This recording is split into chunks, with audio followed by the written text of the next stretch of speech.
గాలికి పోయే కంపను తగిలించుకోవడం అంటే ఇదేనేమో. ఎందుకంటే పాకిస్తాన్ విషయంలో సేమ్ ఇదే సామెత సరిపోతుంది. ఎందుకంటే పాకిస్తాన్‌లో రోజు తిండి దొరకట్లేదు తినడానికి. అక్కడ ఆర్థిక వ్యవస్థ అంతా పడిపోయింది.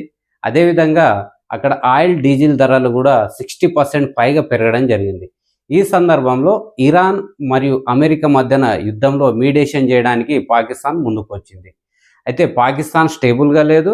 వారొక సూపర్ పవర్ కూడా కాదు. ఈ 2 లక్షణాలు లేని పాకిస్తాన్ ఈ మీడియేషన్ ద్వారా ఏ విధంగా యుద్ధాన్ని ఆపి ఈ పీస్‌ని నెలకొల్పుతుందనేది చాలా పెద్ద క్వెషన్ మార్క్ అయింది. అయితే ఇక్కడ మరి నిజంగానే పాకిస్తాన్ తను స్వయంగా సొంతంగానే మీడియేషన్ చేయడానికి ముందుకొచ్చిందా అంటే లేదని చెప్పొచ్చు. ఎందుకంటే ఇక్కడ అమెరికా ఒక ఒత్తిడి మూలంగా పాకిస్తాన్ ముందలకొచ్చిందని చెప్పొచ్చు. అయితే ఇక్కడ మేము ప్రపంచ శాంతి స్థాపనకు ప్రయత్నం చేస్తున్నామని చెప్పేసి గొప్పలు చెప్పుకుంటుంది పాకిస్తాన్. ఈ టైంలోనే ఇజ్రాయెల్ ఎగ్జాక్ట్‌గా ఇక్కడ యాక్టివేట్ అవ్వడం జరిగింది. సో మరి ఇజ్రాయెల్ యాక్టివేట్ అవ్వడం ఏంది? పాకిస్తాన్ విషయంలో అసలు ఆ 2 దేశాలు దూరం దూరం ఉన్నాయి గదా! అసలు పాకిస్తాన్‌కి ఇజ్రాయెల్ గొడవ ఏంటని మనకు డౌట్ రావచ్చు. సో మరి ఇప్పుడు పాకిస్తాన్‌తో ఇన్ని రోజులు దాని చుట్టూన్న దేశాలతో ఇప్పుడు నెక్స్ట్ పాకిస్తాన్‌తో ఇలా ఇజ్రాయెల్ ఎన్ని దేశాలతో యుద్ధం చేస్తుంది? అసలు వాళ్ళ ఒరిజినల్ టార్గెట్ ఏంటి అనే అంశాన్ని మనం ఈ వీడియోలో చూసే ప్రయత్నం చేద్దాం. సో ఫ్రెండ్స్ ఇక్కడ ఇజ్రాయెల్ ఒక ఒరిజినల్ టార్గెట్ ఏంటంటే మనకి ఇక్కడ వచ్చేసి ఇది గ్రేటర్ ఇజ్రాయెల్. సో ఈ గ్రేటర్ ఇజ్రాయెల్ స్థాపన కోసము మనకి ఇక్కడ ఇజ్రాయెల్ అనేది పనిచేస్తూ ఉంది. అయితే దీనికి సంబంధించి ఎప్పుడు కూడా ఓపెన్గా చెప్పడం అనేది జరగదు. సో దీనికి ఎగ్జాంపుల్ అనేది మనం ఒకసారి చూద్దాం. మన ఇండియా విషయంలో మనము అఖండ భారత్ అని చెప్తాం కదా. సో ఇప్పుడున్న ప్రభుత్వం ముఖ్యంగా అఖండ భారత్ గురించి చాలా ఎక్కువగా చర్చ ప్రజల్లోకి తీసుకెళ్తుంది. సో అఖండ భారత్ అంటే ఏం లేదు. సో ఆల్రెడీ ఒకప్పుడు ఈ ప్రాంతం అంతా మన భారతదేశంలో భాగంగా ఈ మొత్తాన్ని కలిపి అఖండ భారత్ అంటాం. కానీ ఇది ఎన్ని దేశాలకు విడిపోయింది? మన అఖండ భారత్ నుంచి ఆఫ్ఘనిస్తాను, పాకిస్తాను, నేపాల్, టిబెట్, భూటాను, బంగ్లాదేశ్, మయన్మార్, శ్రీలంక ఇట్లా ఇన్ని దేశాలు విడిపోయినాయి. వీటిని అన్నిటిని కలిపి యూనిటీ చేసి అఖండ భారత్ని స్థాపించడం భారతదేశం యొక్క అంతర్గత లక్ష్యం. సో దీని గురించి మనం ఓపెన్గా చెప్పాం, బట్ దాని మీద భారతదేశ ప్రభుత్వం పనిచేస్తూ ఉంటుంది. అదేవిధంగా ఇజ్రాయెల్ కూడా అఖండ ఇజ్రాయెల్ స్థాపన కోసం ఇక్కడ దీంట్లో భాగంగానే పనిచేస్తుందని చెప్పి మనం చెప్పవచ్చు.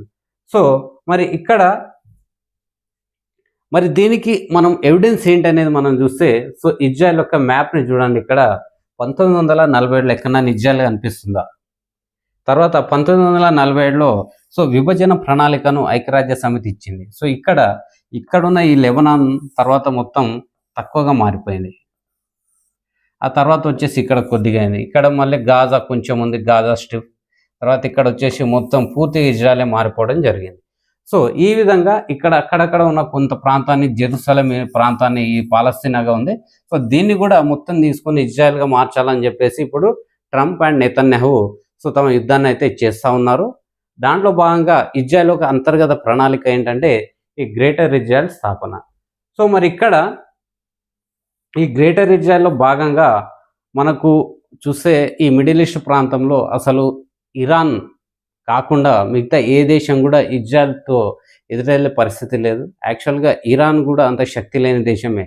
కానీ ఇరాన్ ఏం చేస్తుందంటే తమ ప్రాక్సీ గ్రూప్స్ అయిన 3H అంటే హమాస్, హిజ్బుల్లా, హౌతీస్ అనే ఉగ్రవాద సంస్థల ద్వారా ఇజ్రాయెల్ మీద ఎన్నో యుద్ధం చేస్తూ వచ్చింది. ఇప్పుడు నేరుగా తలపడేసరికి మరి 2 దేశాలు చాలా తీవ్రంగా పోరాడుతూ ఉన్నాయి. సో మరి చివరికి ఎవరు గెలుస్తారనేది చెప్పడం కూడా కష్టమే. మనం 50-50 ఛాన్సెస్ అనవచ్చు.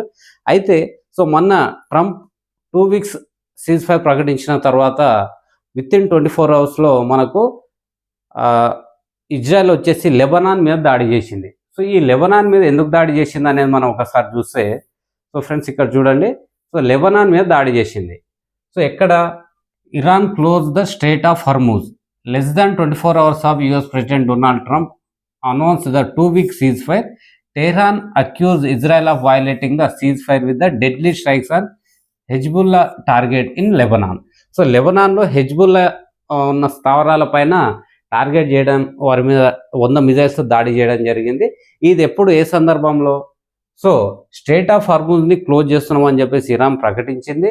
ఆ తర్వాత డొనాల్డ్ ట్రంప్ కూడా 2 వీక్ సీజ్ ఫైర్ని ప్రకటించాడు. దాన్ని వితిన్ 24 అవర్స్లోనే ఇజ్రాయెల్ దాడి చేసింది. మరి ఏంది, అమెరికా ఇజ్రాయెల్ కలిపి ఇరాన్ మీద దాడి చేస్తున్నప్పుడు మరి డొనాల్డ్ ట్రంప్ చెప్పిన తర్వాత ఇజ్రాయెల్ ఎందుకు దాడి చేసిందని చూస్తే ఇక్కడ వీరి యొక్క సీజ్ ఫైర్ అగ్రిమెంట్లో కావచ్చు, అంశాల్లో అసలు ఇజ్రాయెల్కి ఇష్టం లేని అంశాలు, ఇజ్రాయెల్ని అడగకుండా తీసుకున్న నిర్ణయాలు ఉన్నాయి కాబట్టి ఇజ్రాయెల్ తమ అవసరాలకు అనుగుణంగానే ప్రతిస్పందిస్తుంది. అయితే ఇక్కడ ప్రస్తుతం ఉన్న లెబనాన్. సో ఈ లెబనాన్ యొక్క బార్డర్ ఉంది కాబట్టి ఈ బార్డర్కి దగ్గరలో ఇక్కడ మనకు లితానీ రివర్ ఉంది. ఈ లితానీ అనే రివర్ని సో న్యాచురల్ బౌండరీగా మార్చాలి కాబట్టి దానికోసం ఇదంతా ఆక్రమించుకోవడానికి ప్రస్తుతము ఇజ్రాయెల్ అనేది ఈ లెబనాన్ ప్రాంతం మీద యుద్ధం చేస్తూ వాటిని టార్గెట్ చేస్తూ ఉంది. అంటే ఈ ప్రాంతం వరకు ఉగ్రవాదులను తరిమికొట్టిన తర్వాత ఈ తమ దేశంలో కలుపుకొని దీన్ని ఒక న్యాచురల్ బౌండరీగా మార్చాలని చెప్పేసి ఇక్కడ ఇజ్రాయెల్ ప్రణాళికలు రచిస్తూ ఉంది. అయితే ఇక్కడ మరి 10 పాయింట్స్ ఇస్లామాబాద్లో జరుగుతున్న చర్చల్లో ఇరాన్ వచ్చేసి మనకు ముఖ్యంగా 10 పాయింట్లను పెట్టడం జరిగింది డిమాండ్స్. దాంట్లో ముఖ్యమైన 2 అంశాలు ఏంటంటే యుద్ధం ద్వారా నష్టపోయాం కాబట్టి అమెరికా మాకు నష్టపరిహారం చెల్లించాలని ఒక పాయింట్ అయితే, సెకండ్ పాయింట్ వచ్చేసి చాలా కీలకమైనది. ఇజ్రాయెల్ కావచ్చు, అమెరికా కావచ్చు, దాంట్లో ముఖ్యంగా ఇజ్రాయెల్ వచ్చేసి ఇరాన్ అనేది న్యూక్లియర్ ఆయుధం సాధించకుండా ఉండాలంటే వారు చేస్తున్న యురేనియం ఎన్రిచ్మెంట్ ప్రోగ్రామ్ కావచ్చు, న్యూక్లియర్ ప్రోగ్రామ్ని పూర్తిగా ధ్వంసం చేయాలనే లక్ష్యంతో ఇక్కడ ఇజ్రాయెల్ యుద్ధంలోకి దిగింది. కాబట్టి దాన్ని మేము కంటిన్యూ చేస్తాము అని చెప్పేసి ఇక్కడ ఇరాన్ చెప్తుంది. బట్ ట్రంప్ అసలు ఒప్పుకోడు. ఎందుకంటే అతను ఓటమిని అసలు అంగీకరించే వ్యక్తి కాదు. ఎప్పుడు ఏం మాట్లాడతాడు, ఏం చేస్తాడు, ఎలాంటి డిసిషన్ తీసుకుంటారో కూడా మనకు తెలియని, ఎవరు ఊహించలేము.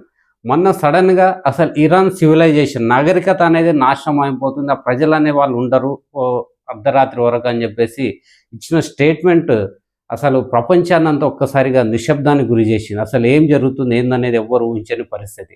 అంటే ఇప్పటికీ కూడా డొనాల్డ్ ట్రంప్ ఎలాంటి నిర్ణయాలు తీసుకుంటాడో మనం చెప్పలేము, అసలు ఊహించలేని అంశం. సో ఇక్కడ చూడండి, వితిన్ 24 hours లోపల 100 మిజైల్స్ లెబనాన్ మీద ఇజ్రాయెల్ దాడి చేసిన తర్వాత అక్కడ జరుగుతున్న దాడి సందర్భాలు విజువల్స్ ఇక్కడ మనం చూడవచ్చు. సో ఈ విధంగా ఉన్న ఈ సందర్భంలో మనకు అసలు పాకిస్తాన్ విషయంతో ఇదంతా వచ్చింది కాబట్టి అసలు పాకిస్తాన్ మినిస్టర్ ఖవాజా మనకు ఒక ట్వీట్ చేయడం జరిగింది. సో ఆ ట్వీట్ ఏందో అనేది ఇక్కడ మనం చూస్తే ఫ్రెండ్స్ ఇక్కడ చూడండి. సో ఏమన్నాడు అతను, Israel is evil and curse for humanity while peace talks are under way in Islamabad. అంటూ ఇస్లామాబాద్లో శాంతి చర్చలు జరుగుతున్న ఈ సందర్భంలో జీనోసైడ్కి పాల్పడుతుంది, అంటే మనుషులను చంపేస్తుంది అని చెప్పేసి ఇక్కడ ఒక ట్వీట్ చేయడం జరిగింది.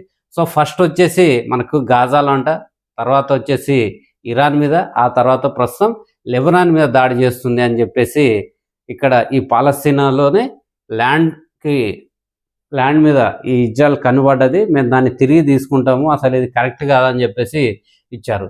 కానీ ఆ తర్వాత ఇక్కడ చూస్తే మనకు అంబాసిడర్, ఇజ్రాయెల్ ఒక అంబాసిడరు ఇక్కడ అయతొల్లా ఖమేనీ కూడా ఇదే విధంగా మనకు ప్రవర్తించడం జరిగింది. మేము అమెరికాని చంపేస్తాం, ఇజ్రాయెల్ని చంపేస్తాం, లేకుండా చేస్తామని. సో వారి పరిస్థితి ఏ విధంగా అయిందో రేపు పాకిస్తాన్ పరిస్థితి కూడా అదే విధంగా ఉండొచ్చు. చాలా లిమిట్స్ క్రాస్ అవుతున్నారని చెప్పేసి చాలా ట్వీట్స్ పెట్టడం జరిగింది. దాంతో భయపడ్డ పాకిస్తాన్ మినిస్టర్ ఆ ట్వీట్ని డిలీట్ చేయడం జరిగింది. మొన్న పాకిస్తాన్ ప్రైమ్ మినిస్టరు పెట్టిన ట్వీట్లో సో అది అమెరికాలో పంపిన మెసేజ్ అని చెప్పేసి అది చాలా చర్చ జరిగింది. ఎందుకంటే వారి యొక్క డ్రాఫ్ట్ ఇన్బాక్స్లో ఉన్న ఏదైతే ఉందో X message to Pakistan PM X అని చెప్పేసి ఏదైతే వచ్చిందో అది, సో అది చూస్తే ఇది ఓన్లీ అమెరికా పంపిస్తున్న మెసేజ్ని యాజ్ ఇస్ కాపీ పేస్ట్ చేస్తుందని చెప్పేసి ఇక్కడ చాలా క్లియర్గా అర్థమవుతుంది. ఆ తర్వాత మనకి ఇక్కడ వచ్చేసి ఇజ్రాయెల్ పిఎం ఆఫీస్ నుంచి కూడా మనకి ఇక్కడ ఒక రావడం జరిగింది ఏంటంటే దీనికి సంబంధించి. సో మరి ఇక్కడ ఈ విధంగా మరి ఇరాన్, అమెరికా, ఇజ్రాయెల్ 3 దేశాల మధ్యనే జరుగుతున్న ఈ యుద్ధంలో మరి ఎలాంటి ఫలితాలు ఉండే అవకాశం ఉందంటే మనం 50-50 ఛాన్సెస్ అని చెప్పొచ్చు. ఎందుకంటే ఒక శాంతి నెలకొల్పి యుద్ధం ఆపాలన్నా 50% ఛాన్సే ఉంది, యుద్ధం కంటిన్యూ అవ్వాలన్నా 50% ఛాన్సే ఉంది. ఎక్కడ ఏం జరుగుతుందని మనమైతే చెప్పలేము. సో ఓవరాల్గా అయితే ఈ హర్ముజ్ జలసంధిని మూసివేయడం కావచ్చు, ఈ యుద్ధం ఇంకా ఎక్కువ కాలం కొనసాగితే ఈ ప్రభావం భారతదేశం మీద కూడా పడుతుంది. సో మరి ఇక్కడ పాకిస్తాన్ కూడా మెల్లగా ఇన్వాల్వ్ అవుతున్న ఈ సందర్భంలో మరి పాకిస్తాన్తో బార్డర్ పంచుకుంటున్న ఇండియా, ఇజ్రాయెల్తో మిత్రదేశంగా ఉన్న ఇండియా, ఈ ఇండియా మీద దీని యొక్క ప్రభావం ఏ విధంగా పడుతుంది అనేది కూడా మీరు ఆలోచించి కింద కామెంట్ సెక్షన్లో కామెంట్ చేసే ప్రయత్నం చేయండి. వీడియో కింద నచ్చితే లైక్ చేయండి, అదేవిధంగా మన ఛానల్ని సబ్స్క్రైబ్ చేయడం మాత్రం మర్చిపోవద్దు. So thank you very much. జై హింద్.